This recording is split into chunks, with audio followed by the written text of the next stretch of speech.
यहाँ से गिरती हुई धाराएं आगे बहकर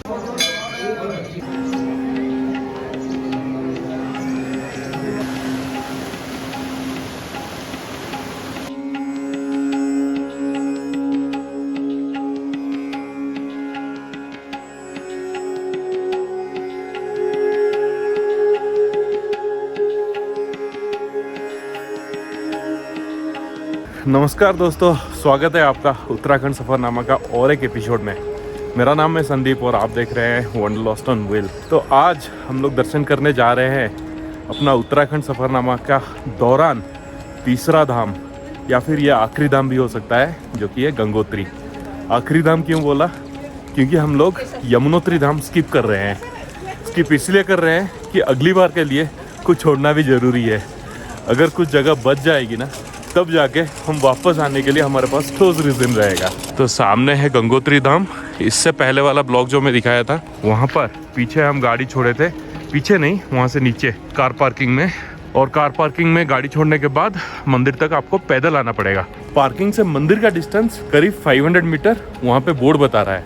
अभी चल के खुद देखते हैं। तो मैं जो ऑनलाइन रजिस्ट्रेशन किया था ना, उसको यहाँ पे प्रोड्यूस करके ऐसा है QR कोड वाला रिसिप्ट हो देंगे और हम पहुँच गए हैं गंगोत्री धाम के एंट्रेंस पर। ये दोनों साइड में ना काफ़ी सारे होटल्स हैं।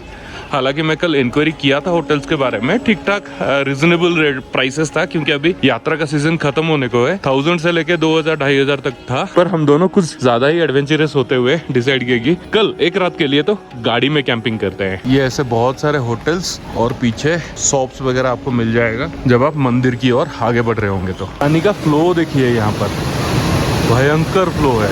तो ये है एंट्रेंस मंदिर के लिए और आपके सामने बिल्कुल है गंगा माता का भव्य मंदिर। और ये देखिए मंदिर परिसर, यहाँ पे कई सारे घंटी और उधर लाइन, अरे वाह, छोटा सा ही लाइन लगा है। जय हो गंगा मैया की। चलो एटलीस्ट ये वाला धाम में हमें ज़्यादा लंबा लाइन नहीं लगा और माता का दर्शन आराम से हम लोग अभी करेंगे। उसके बाद नीचे उतरेंगे गंगा जल कलेक्ट करने के लिए। ये मंदिर का परिसर देखिए कितना खूबसूरत है, बहुत ज़्यादा ही खूबसूरत है।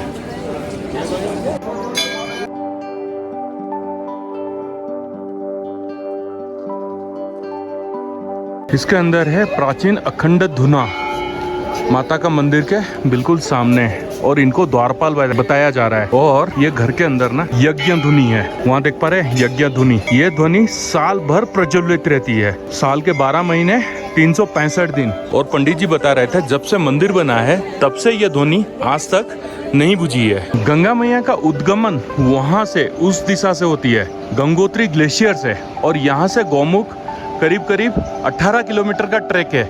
अगर आपके पास समय है तो आप गौमुख ट्रैक पर जा सकते हो और देख सकते हैं जहाँ से गंगा मैया का उद्गमन हो रहा है। गौमुख, वहाँ पे जो ग्लेशियर है ना, गौमुख ग्लेशियर, उसका फेस का जो शेप है वो गाय की तरह है, इसीलिए उसको गौमुख बोलते हैं। मान्यताओं के हिसाब से पहले गंगा मैया स्वर्ग लोक में बहती थी, पर उसके बाद फिर पृथ्वी लोक में आ गए। तो इसके पीछे जो किंब कथाएं हैं वो ऐसा है कि कई सदियों पहले राजा सगर ने अश्वमेध यज्ञ किया और वो अश्वमेध यज्ञ के घोड़े को देवराज इंद्र चुरा लिए और उसको लेकर छुपा दिए कपिल मुनि के आश्रम में।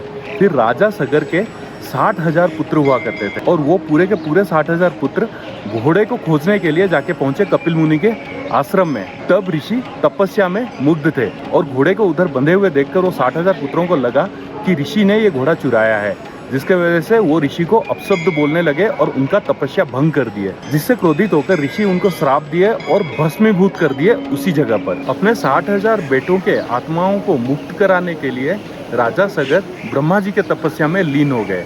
फिर ब्रह्मा जी आके उनको बोले कि उनका आत्मा को एक ही तरीके से मुक्ति मिलेगी अगर गंगा पानी उनके ऊपर जाएगा। परंतु गंगा मैया उस वक्त स्वर्ग लोक में बह रही थी, जिसके वजह से राजा सगर काफी कड़ी तपस्या किए, फिर भी माता प्रसन्न नहीं हुई। तपस्या करते हुए राजा सगर का देहांत हो गया, जिसके बाद उनका बेटा भगीरथ अपना राजकार्य अपने मंत्रियों को देकर इधर आ गए गौमुख में तपस्या करने के लिए। कड़ी तपस्या के बाद शिव जी उनके तपस्या से प्रसन्न हुए और गंगा मैया को बोले कि पृथ्वी लोक आने के लिए। फिर गंगा मैया बोले कि उनका बहाव इतना प्रचंड है कि जब वो स्वर्ग लोक से पृथ्वी लोक को सिधारेंगे, उनका बहाव मतलब वो गिरने का जो फोर्स है ना, वो पृथ्वी झेल नहीं पाएगा और वो पाताल लोक में चले जाएंगे। उसके बाद भगीरथ ने फिर से शिव जी का आराधना किया और शिव जी राजी हो गए उनके जटाओं में गंगा मैया को समाने के लिए। फिर उसके बाद गंगा मैया स्वर्ग लोक से आए सीधा शिव जी के जटाओं में। और जैसा कि सब लोगों को पता है, शिव जी के जटाओं के थ्रू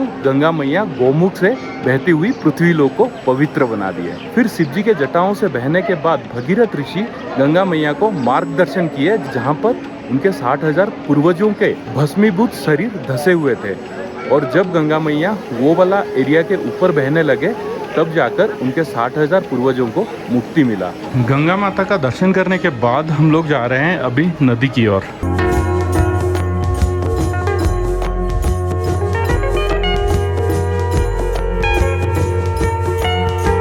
तो हम अभी गंगा तट में आ गए हैं और यहाँ पर नदी को भगीरथ भी बोलते हैं। उस साइड है गोमुख ग्लेशियर, वहाँ से बहती हुई गंगा जी यहाँ से आगे बढ़ रहे हैं। नदी का उग्र रूप देखिए, कितनी ठंडा है यानी अरे बाप रे, फ्रिज के पानी से भी ज्यादा ठंडा है। ओह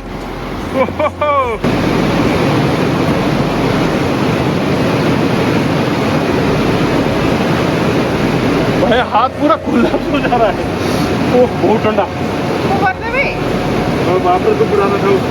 सोचिए, शिव जी गंगा मैया को जटाओं में बांधने के बाद भी उनकी धाराएं इतना तेज है, वरना उनका रूप कितना प्रचंड होता।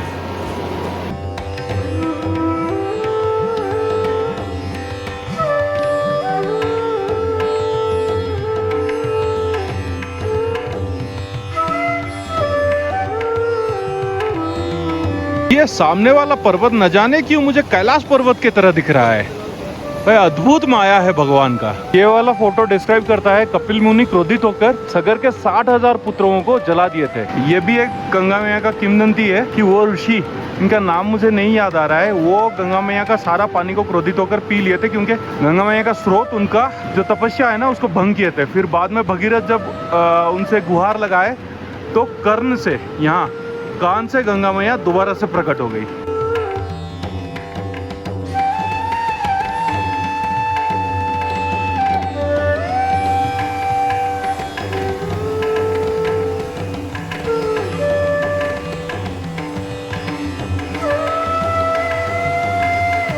वो जो सीढ़ी दिखाई दे रहा है, वो सीढ़ी चढ़ के आगे ट्रैक करने पर आप जा सकते हो गोमुख ग्लेशियर तक। तो ये सामने है मुख्य स्नान घाट भगीरथ जी में या फिर गंगा जी में स्नान करने के लिए।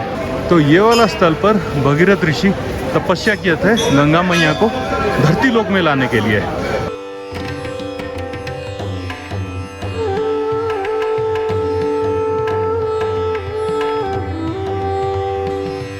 बोलो टा टा टा टा टा टा, और एक बार कर ले टा टा टा टा। बड़ा ही क्यूट है।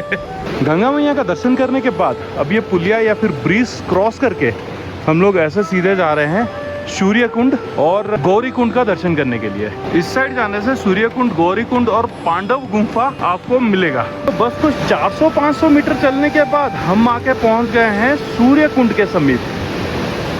यहाँ से भी कुछ धाराएं बहती हुई आगे जाकर भगीरथ जी के साथ संगम कर रहे हैं।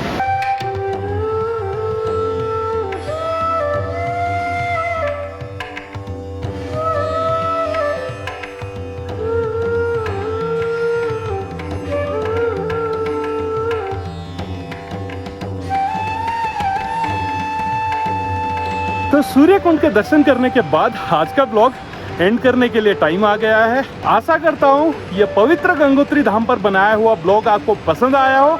If so give it thumbs up. अगर कोई जान पहचान में गंगोत्री धाम का प्लान कर रहे हैं, ये वीडियो शेयर कीजिए। चैनल में नए हैं तो सब्सक्राइब कीजिए। जल्दी मिलते हैं नेक्स्ट हर्षिल वैली पर। तब तक के लिए जय हो गंगा मैया की जय।